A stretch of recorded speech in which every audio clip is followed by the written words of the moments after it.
So I'm really honored to be here tonight. Y'all were really nice to invite me, so thank you for that. So I put together a terrible triad talk for you guys, and I want this to be, excuse me, informal. I want you to ask questions. If I talk about something and it just doesn't make sense, please stop me and say, hey, hold on, what does that mean, okay? So terrible triads can be somewhat challenging and can be a little intimidating, so please stop me if you have any questions. So I'm an orthopedic surgeon. I'm also a physical therapist. That's my little side gig, my little secret. I was a therapist for several years and then changed my mind and decided to go back to medical school later in life. I'm a glutton for punishment, I guess, and now I'm an orthopedic surgeon, and I spend my time down at Grady taking care of trauma almost 100% of the time. So that's who I am. So we'll just start with the basics. So bone anatomy. So one of the things that we don't really stop and think about too often. So just to give y'all a reminder of the bones that we're talking about here, with the elbow joint, we're talking about the ulnohumeral joint, and as you can see, the humerus is a very nice, round, pretty structure, and then it articulates with the olecranon process and the trochlear surface of the proximal ulna. So the stability of the elbow is really implied by the trochlea and the spool shape of the trochlea, and that's one of the things that I really try and get my residents to understand. And if you look at the x-ray here, you can see the lip of said ulna, and you can see how that articulation with the humerus really implies a lot of stability. So the proximal radial ulnar joint, the articulation between the radius and the proximal aspect of the ulna, gives us our forearm rotation. And the other thing I like to teach my residents and my patients is that the forearm is a joint. The entire forearm is a joint from the top of the forearm to the bottom of the forearm, so the PRUJ all the way down to the DRUJ. And the motion through the forearm happens through the entire structure. And we don't want to forget about the proximal radial ulnar joint, which we often do. We often focus down on the distal radial ulnar joint, and oftentimes a lot of the problem is upstairs. So you want to make sure you look at both. So those are the bones. So even though I am an orthopedic surgeon, I do look beyond the bones, or I try and think about stuff beyond the bones. We do have muscles. We do have dynamic stabilizers that cross our elbow. When we think about our flexor pronator mass, that comes from the medial side of the elbow. It crosses, the medial side of the humerus, and it crosses across our elbow joint. And when we're in a supinated position, that implies some dynamic stability across the elbow joint. And then on the other side, on the extensor side, the lateral side, that crosses across the proximal aspect of our elbow, and that provides stability when we're in a pronated position. So the dynamic stability implied by our muscles is extremely important. We also have several muscles that are going to cross our elbow joint. Larger muscles, our biceps, our triceps, our brachialis, those are all going to cross and give us dynamic stability with flexion, with isometric flexion, isometric extension. So don't forget your big players. And then we have these things called ligaments. So in the elbow, we have lots of ligaments. And if you think about the medial side, we have several parts to the medial collateral ligament, as you can see pictured in this cartoon. The most important thing to remember is that the medial collateral is going to give us valgus stability, and the anterior bundle is the most important portion of the medial collateral ligament. Remember, when we're in a supinated position, that's going to help to supplement our medial collateral ligament and provide stability. On the opposite side, we have the lateral collateral complex, or the lateral ulnar collateral complex. I don't know who comes up with all of these names, but it has several portions, several parts. Again, the most important thing to remember is that ligament gives us varus stability and posterior lateral stability. Muscle activation in a pronated position is going to help to provide dynamic stability. The other thing I want to really point out to you all is that when we abduct our shoulder, abduct our shoulder, we get a lot of varus load across our elbow. And so it's important to remember that. And if we have a lateral collateral ligament that we've repaired, we don't want to flap our bat wings, as I tell our patients. Keep them down. So we have, when we talk about elbow dislocations, we talk about simple dislocations or we talk about complex dislocations. So the difference when we talk about a simple dislocation, there's no associated fracture with simple dislocations. Our posterior lateral direction is going to be the most common direction of a dislocated elbow, and we're going to describe it by the direction of the ulna, okay? Versus a complex dislocation. Complex dislocation is where we have an associated fracture. Now that can be with the radial head, it can be with the coronoid process, which is the lip of the ulna, it can be the olecranon, it can be the distal humerus. So it could be several different fracture components to that dislocation. So when we tear our ligaments, we generally think about tearing our ligaments from a lateral to a medial direction. So typically the first ligament that's going to give is that lateral collateral ligament. And then the force of injury is going to course across the elbow joint, anterior and posterior surfaces, and go over to the medial side of the elbow. So that's generally the pattern that you're going to see with elbow dislocations and ligament tears. So this terrible triad thing, what is it? Right? We talk about this like horrible thing.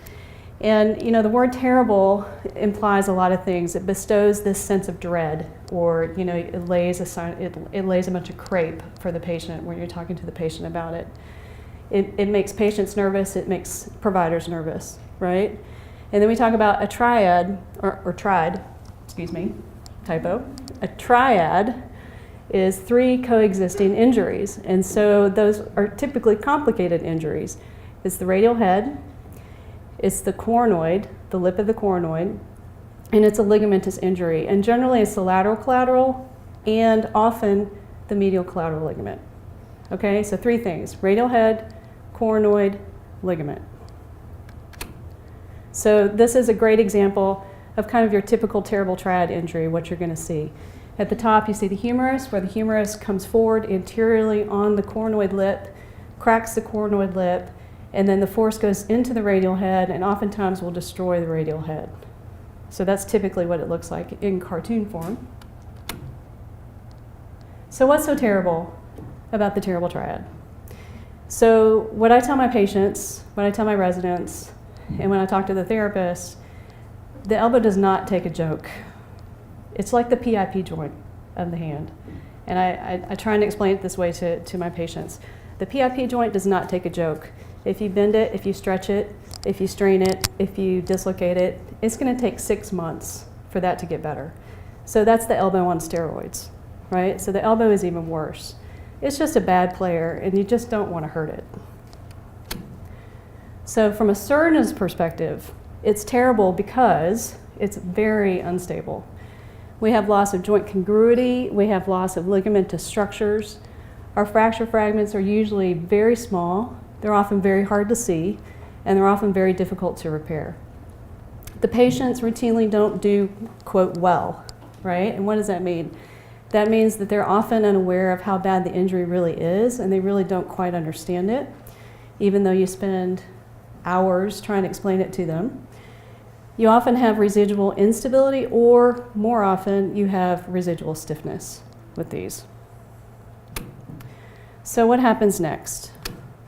We can stick our tail between our legs, right, and run the other way, or we can choose to be optimistic, which is a much better path, both for the surgeon as well as for the patient and you all as therapists in treating these patients. I think if you understand the injury, you're a lot more comfortable trying to take care of it. So what's the strategy? You always want to have plan A, B, C, sometimes D, sometimes E, F. As you can see, there's a pattern. The first thing that you want to do is you want to get after that coronoid fracture fragment. You want to fix the lip of the ulna so that you have some anterior stability for that joint surface. And so if you can fix the anterior lip, which would be my thumb, of the C-shaped structure, then you're going to have a sense of stability in trying to put everything else back together. So first go after the coronoid. The second thing you're going to go after is that radial head. So you're either going to fix it or you're going to repair it, and then you're going to go after the ligaments. So typically you're going after the lateral collateral ligament complex first, and then if that still doesn't prove stable, then you're going to go to the medial side and work on the medial collateral ligament. If you do all that, and it's still unstable, then you're getting your external fixator system out and you're giving the patient some stability by putting an external fixator on their elbow. So what are the contraindications to fixing these? Do we have to fix, or do we fix them all? The answer is no. If somebody has really significant medical comorbidities, you want to think twice about taking these people to the operating room. If you have a non-compliant patient, which would be, for example, a patient who is 32 weeks pregnant, who is completely psychotic, and there's no way they're going to comply with their outpatient therapy, might not be the best person to fix. Or if you have a very stable elbow dislocation that's stable after reduction, you can get away with not fixing those, but you need to watch them pretty closely. And that's typically a simple dislocation. That's not your terrible triad type patient, typically. So how do we fix these? I think it's good for you all to understand surgically what we do, because I think it really helps you on the back end in terms of managing the therapy and trying to understand how to direct that therapy. So typically we're going to go with what we call a direct lateral approach. So we're going to take a lateral approach to the elbow, heading towards the radial head with our incisions and going up proximal to the radial head and distal to the radial head. You can do a posterior incision, but to get to these structures from the posterior side, you need a pretty massive incision on the back of the arm. And you need really big, thick skin envelopes to get to where you need to go. So oftentimes you're not going to go posterior unless for some reason that is where a wound directs you in order to take care of that patient. So you're going to go where the injury takes you. So this is an example of a terrible triad. This was an open terrible triad, and the humerus was essentially delivered out of the wound for us. I think we called him George. So this is George on your right. This is the humerus. And you can see that trochlear notch. You can see how that gives us some good stability when we get that to articulate with the ulna. And then the picture on the left, the pickup is actually holding the lateral collateral ligament complex. So when you look at that, it just looks like a bunch of red tissue, but it really is a ligamentous complex in there, and it's kind of hard to tell from the picture, but I promise it's there. So this is what you often see when you open these wounds up from the lateral side. To cause terrible triad injuries, you need a huge amount of force going through the elbow to rip this tissue apart. And so when you open it, this is typically what you're going to see. So what you're looking at there is the lateral aspect of the humerus, and that white line is on the radial head, or the white triangle is on the radial head. So you can see the radial head fracture here. And then the humerus is just superior to that. And the tissue that's dangling down from the edge there, that's the lateral collateral ligament complex. So it just gets destroyed. So when we have these lateral soft tissue injuries, what you're going to see is the lateral collateral that's basically totally avulsed off of the distal aspect of the humerus. It typically is going to leave a bare spot, its footprint, and that's where you're going to try and recreate a landing zone for that tissue when you repair it.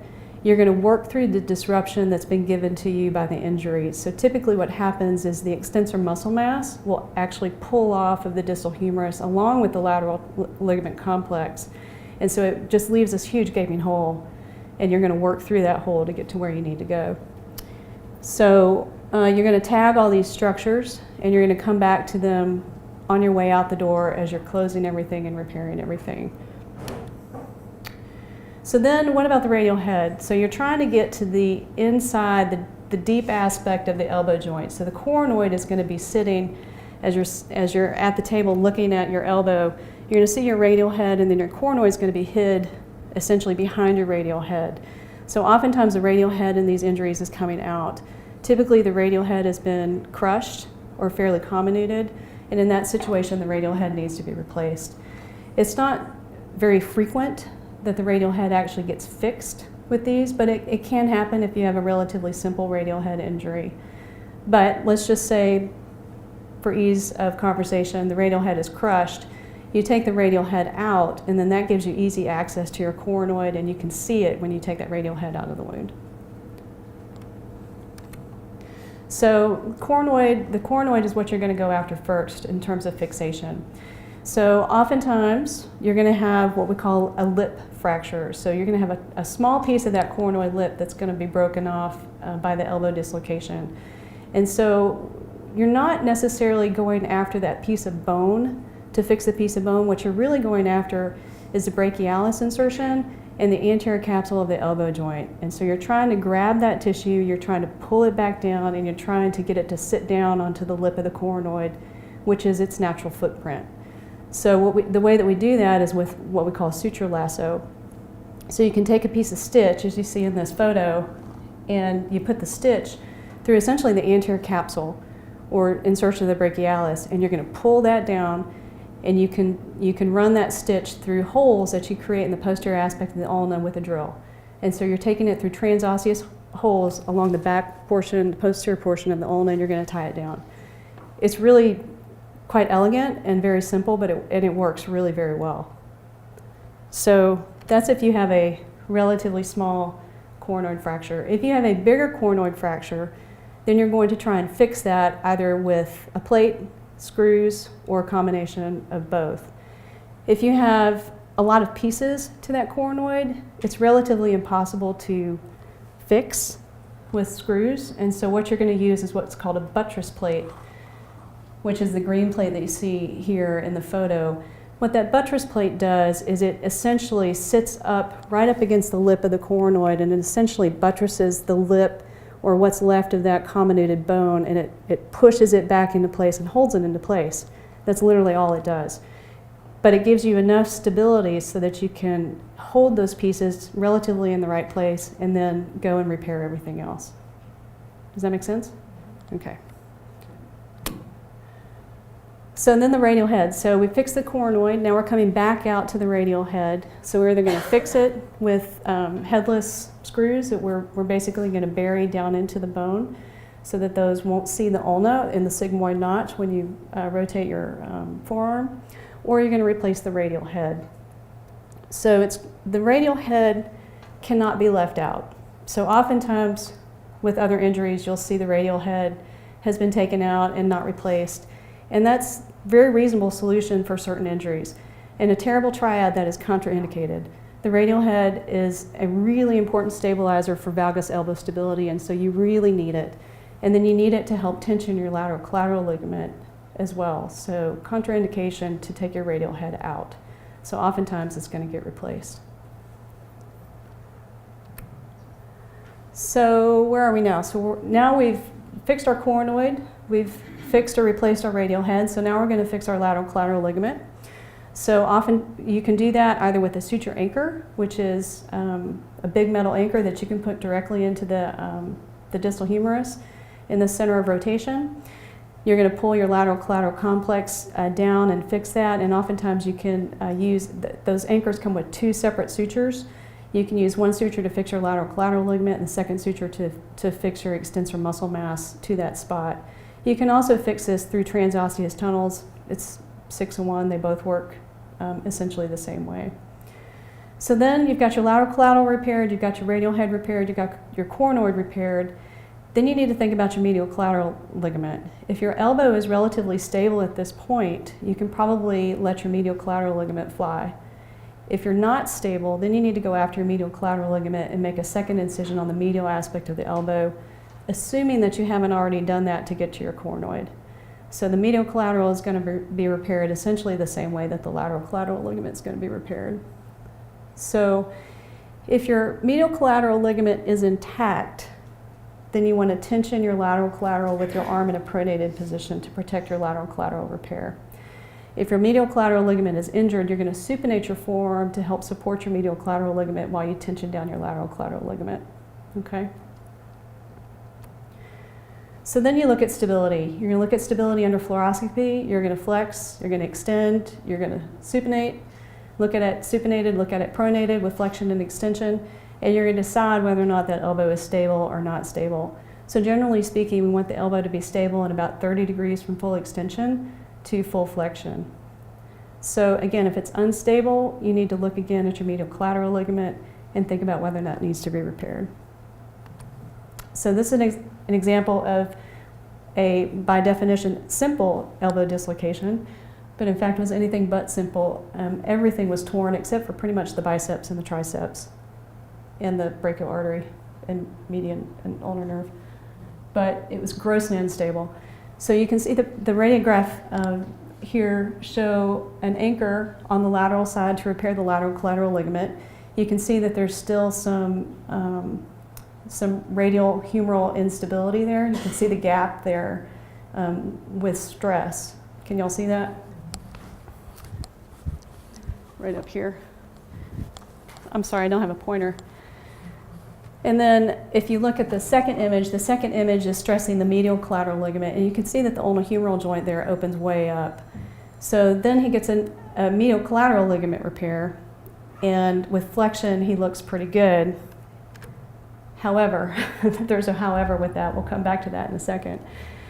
I just want to reinforce that you want to examine these in the operating room and assess how much motion you have before the patient potentially subluxes or dislocates that joint. It's really important to know that before you come out of the operating room so that you can have a reasonably intelligent conversation with your therapist and let your therapist know how far they can go with moving this elbow. Again, if your MCL is intact and your lateral collateral is repaired, you're going to put that patient in a pronated position. If your medial collateral ligament is injured and your lateral collateral is repaired, you're going to supinate. If both ligaments are injured, you're going to put that patient in a neutral position, and that's going to be the discussion that needs to happen afterwards with you all in terms of how to position these patients. So if they're still unstable, plan D, right? What do you do next? You better have the external fixator in the room. And I got to tell you, every time I take one of these to the operating room, the external fixator is in the room because it wards off evil spirits. I really believe that. You can ask these guys that I work. I'm very superstitious. It wards off evil spirits. And if you don't have it, if you're on the rock in the middle of the Pacific and you don't have an external fixator, then you can put some really big Steinman pins through the proximal ulna into the humerus. But be careful because they will break. How do I know that? Anyway, so the guy I showed you earlier looked pretty stable initially, bought himself an X-Fix because he still wasn't stable even with all that work, even with all that ligamentous work. So he got an external fixator. This is another example. Actually, this is a hinged external fixator, and you can't really tell that looking at the x-rays, and I'm sorry I don't have a photo of that to show that to y'all. But this is an example of what we call a static external fixator. This one is, obviously it's static, you can't move it. So this is another patient who had a relatively simple, quote, elbow dislocation, terrible triad injury, who just couldn't comply with her postoperative splinting and ended up going back to the operating room with a secondary revision repair reconstruction and bought a static X-Fix. The girth of her arm was a bit challenging. Right, Nancy? So, postoperative goals. What are our postoperative goals? Early motion. Early motion. We want these people moving, and we want them moving quickly. So we want them moving in a safe way. We want to maintain a concentric elbow joint, and we want to protect our bony work, and we want to protect our soft tissue work. So it's important to have good conversations about how to position these patients, how to move these patients in a way that's going to protect them. If they're in an X-Fix, you're typically going to unlock that external fixator, go from a static X-Fix to a hinge X-Fix at about 3 weeks, or consider taking it off at about 3 weeks. If they're in a hinge, you can leave them in a hinge for about 6 to 8 weeks, honestly, and sometimes the patients prefer that to a splint, but not very often. So generally you want to initiate therapy pretty quickly, so ideally within 2 to 5 days after fixation. So, you know, the postoperative basics come into play here. Edema control, pain control is really important. There are lots of ways that we can work on edema control with cold therapy, massage, effective pain medication. One of the things that we've started doing relatively recently are steroids. I've been loading people up with steroids in the operating room and then taking them post-op to a steroid dose pack sometimes even twice, to try and get the swelling down. And I think it makes a big difference in how these patients do. Early motion. So we really want to get these folks moving quickly and moving safely. So ideally, you want to get them moving at the first postoperative visit. So the way to get them moving is basically in a safe position, which is a supine position, with the arm positioned directly over their nose, essentially. And so you're going to work on elbow flexion and extension in that position. What that does, when you're laying supine, as you can imagine, gravity is helping to keep that elbow concentrically reduced. So it's not working against you, it's working with you. And the patient has an easier time working towards flexion. They're more comfortable doing it that way, and it's just safer for them in the long run. And so it works really very well. You can work on elbow forearm rotation in that position as well. And then, as we all know, early range of motion helps enhance healing, helps with lymphatic flow, helps with swelling postoperatively, et cetera, et cetera, et cetera. Early isometrics are really important too, as we talked about. Our muscles are our dynamic stabilizers, and we want to make sure that we get those activating. So the posterior elbow orthosis. So this is a picture of one of our guys who had a ballistic injury with a grossly unstable elbow, who needed to be positioned in a neutral position because he lost both his lateral collateral and his medial collateral ligaments. So this is a great example of a beautiful splint that was made by Katie, right? One of these guys did it. So you basically want to position these guys or these patients in this orthosis at 80 to 90 degrees of flexion. So at 80 degrees, our elbow joint is really forgiving. It allows for swelling in that position. So that's a good position to put the patient in. And then the position of the forearm into pronation or supination, again, depends on the ligamentous repair, which is going to be hopefully discussed with your surgeon. And then you want to instruct these patients on how to move in a supine position, in a protected position, to get the elbow moving quickly. Again, no shoulder abduction. Okay, external rotation is essentially the same thing too. You're putting a big varus load on your elbow, but you really want to limit that shoulder abduction. Patients will come in, they'll be like, oh yeah, look at me. And you're like, no, don't do that. So just remember, shoulder abduction is bad with these injuries. It's okay to move the shoulder. It's okay to do pendulum exercises. It's okay to get that glenohumeral motion going. You just want to do it in a safe way and just make sure you're not flapping the bat wings. So remember, if the lateral collateral is repaired and the MCL is intact, you want to position the patient in full pronation in the splint. So you're going to begin supination when the patient's able to easily achieve 90 degrees of flexion, but you want to keep them basically in that pronated position for about 6 weeks. If your lateral collateral is repaired and your MCL is questionable, then you're going to go into supination. If your lateral collateral and your medial collateral are repaired, you're going to put that patient in a neutral position. So if you're in that situation where you're worried about both ligaments, you're going to advance your range of motion just a little bit more slowly than you would with somebody who only has theoretically one ligament that's out. So you can consider progressive nighttime splinting as you start to go along. The nighttime splinting can progress at about 3 to 6 weeks. You're generally going to stop using your orthosis at about 6 to 8 weeks, depending on your patient and depending on how the surgeon is feeling about the stability of the arm. These patients will come back to clinic and we'll look at them under dynamic fluoro in the clinic. We'll have them range their elbow and we'll see how concentric they are. And that's essentially how we tell, yeah, they're ready to go. So we look at them moving under x-ray. Strengthening is going to begin at about 8 to 12 weeks and progress pretty quickly at that point.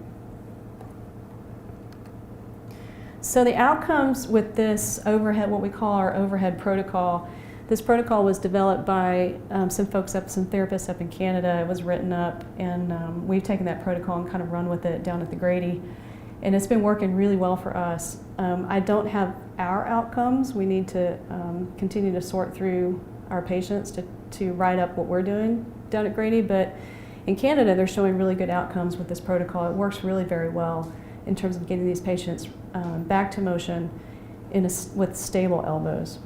So maybe this injury isn't quite so terrible as we initially thought.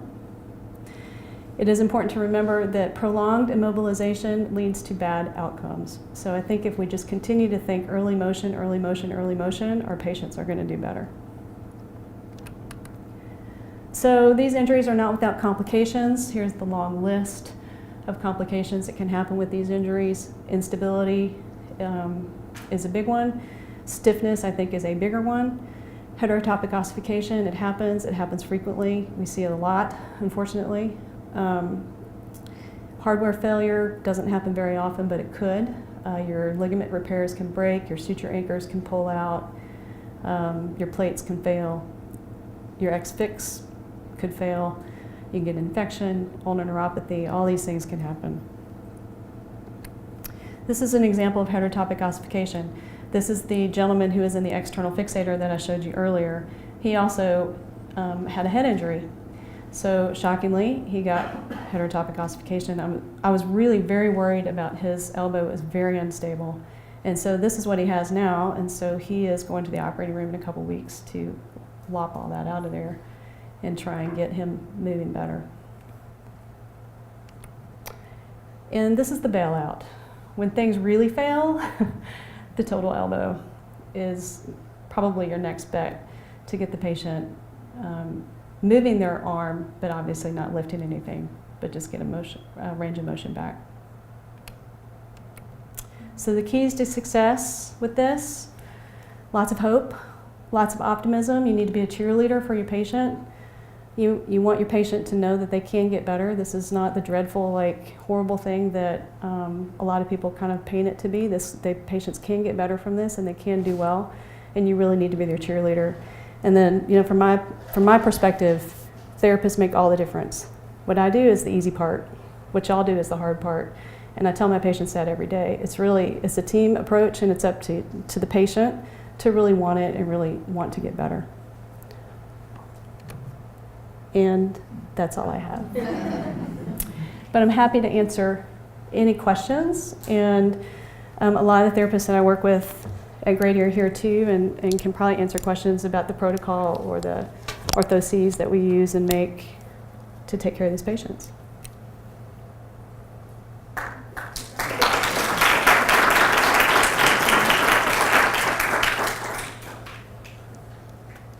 Questions?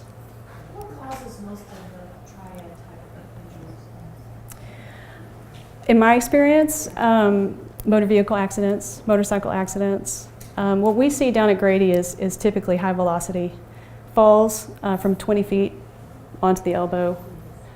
So typically high velocity type injury. Jumping off I-20. Yeah. Yes. Approximately how long does the surgery actually take? It kind of depends. It can be a very humbling operation. Sometimes it can take us an hour. It depends on the tissue. It depends on how easy it is to find the little pieces that we're after. If you have a relatively straightforward coronoid, you're replacing the radial head and the ligament, that can be done in an hour. But if you have a pretty nasty injury, lateral collateral, medial collateral, you're whipping the external fixator out, sometimes you're in there for 2, maybe 3 hours trying to get them back together. And if you have the terrible quadrad, that's even better. Yeah, that's when the distal humerus is broken too. So that adds another hour or 2. I hate to ask this because I know that I don't see a lot of patients anymore. I don't understand what interosseous suturing is. Could you describe that? Interosseous suturing. Yeah. So How does that work? interosseous tunnels. Tunnels. So when you put a suture through a ligament and you're pulling that ligament down into the bone, you're essentially using the sutures to pull that ligament into the bone. So essentially the bone will kind of heal in and around it and basically lock it in. And you drill a little hole. Mm-hmm. You drill a hole. So oftentimes in my world, I use transosseous sutures when I'm trying to do a reconstruction as opposed to a direct repair. So for me, a direct repair is a suture anchor. It's like a molly bolt. You put it, you drill it down in the bone, you use the suture to pull the ligament down, and it sits right down onto that footprint.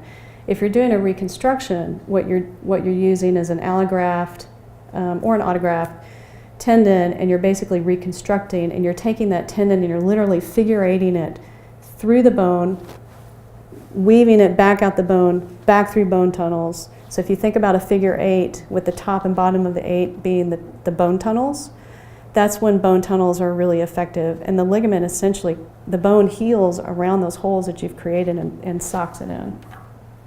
Does that make sense? Yeah, thank you, so. Mm-hmm. No, it's not at all, actually. It's a tricky little operation.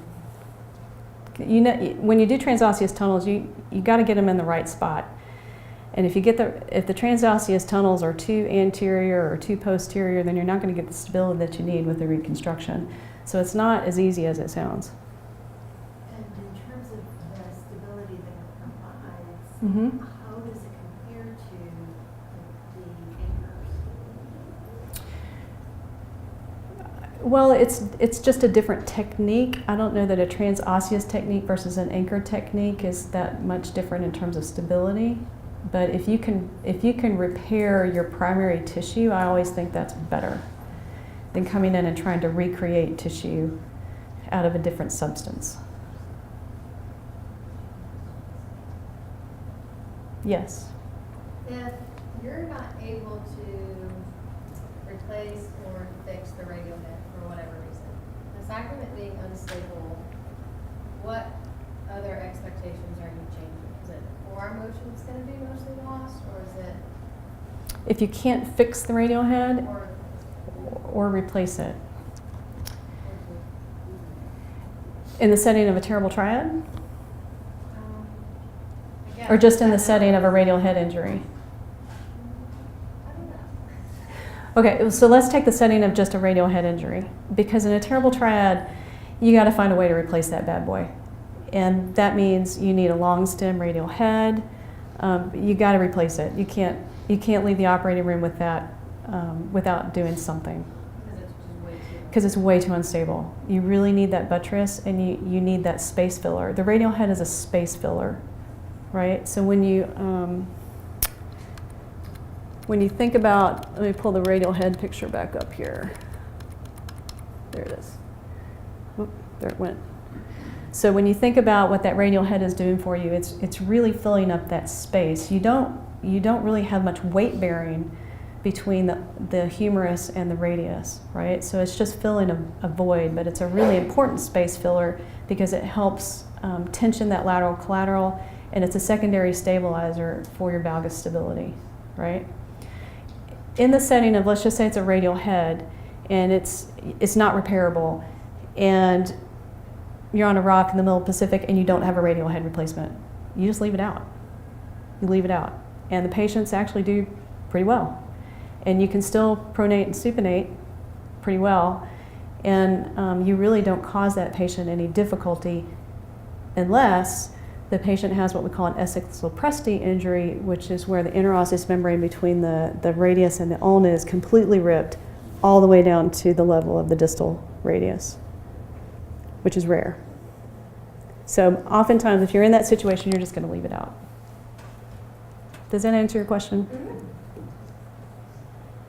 Yes. You've got therapists working with someone with a bad elbow injury, and they just kind of have a hard infield, they just don't move it off. Could that be a sign that there's an HO in there, and get an X-ray? Or because I've had some people Sure. just literally don't move in either direction. So the hard infill is going to give you that sense of there's a block. Yeah. And so what's the block to motion? So oftentimes it could be heterotopic ossification. You can get a synostosis between your proximal radius and your proximal ulna. We see that, unfortunately, frequently. The number one cause of that is ballistic trauma. So ballistic trauma in the proximal aspect of the forearm, that happens all the time. So a radial ulnar synostosis is probably what's going to cause that problem. So that can happen even after the surgery. Oh yeah, Oh. oh yeah. So your body builds bone, and your body responds to the stress of the injury.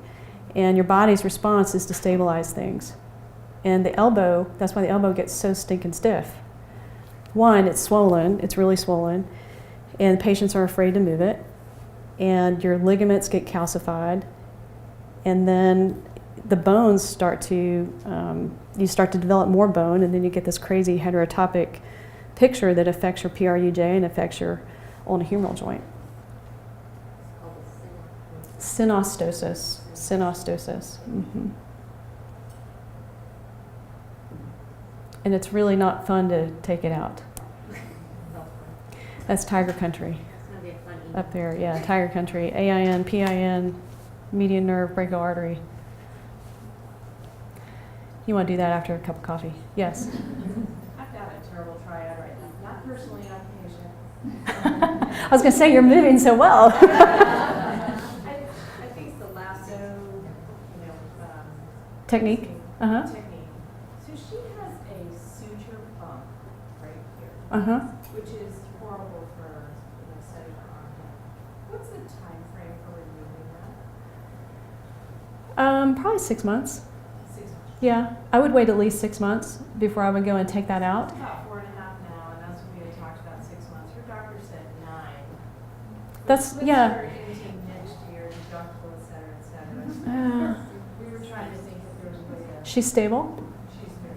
Yeah, I think you can take it out now. I'm pretty sure he'll want to hear that from me. I can tell him. Her, him, her, I can tell him. Those, the sutures that we use are really thick. Fiber wire, fiber cord, suture cord. They're extremely thick rope that we use to repair these things. And you have to cut it with a knife. You can't cut it with scissors. I mean, that gives you a sense of how thick this stuff is. And in thin females especially, they're going to notice it. They're going to notice it on the lateral aspect of their arm. They're going to notice on the posterior aspect of the elbow. So you really want to try and bury those knots if you can. But you can't always. And sometimes they'll spit out. I've had a patient that spit them out, along the lateral aspect of his arm. And they came out and he did just fine. And what, 3 months? I think it was about 3 months. I'm looking at Nancy. She's back there shaking her head. I think it was about 3 months. We finally took him back to the OR and cut it out.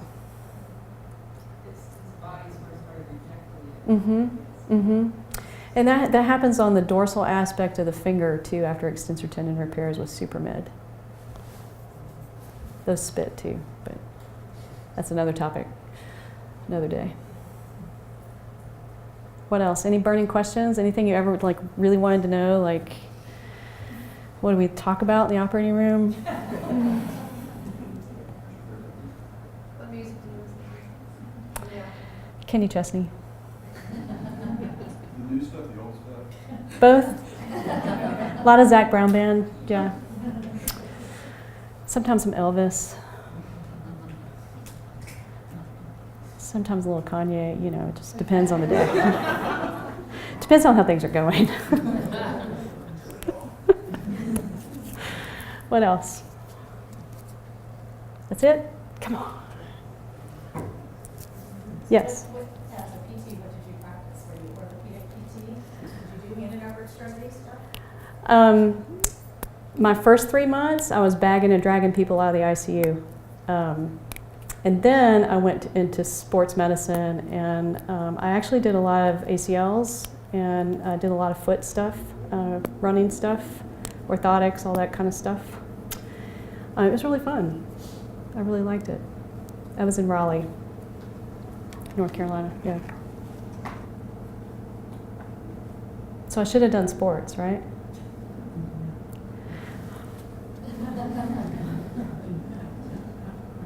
Anything else? So I have a copy of the protocol, which I can give to you, and if y'all are interested in having a copy of this, I think our therapists are more than willing to share it. And I can give you the reference that we took it from. This is not my protocol. This is not something that we made up. This is something that we took from the literature that actually it works really very well. So I would really encourage you to try it out if you're not doing the overhead protocol for these injuries. So there's my email address. I think somewhere.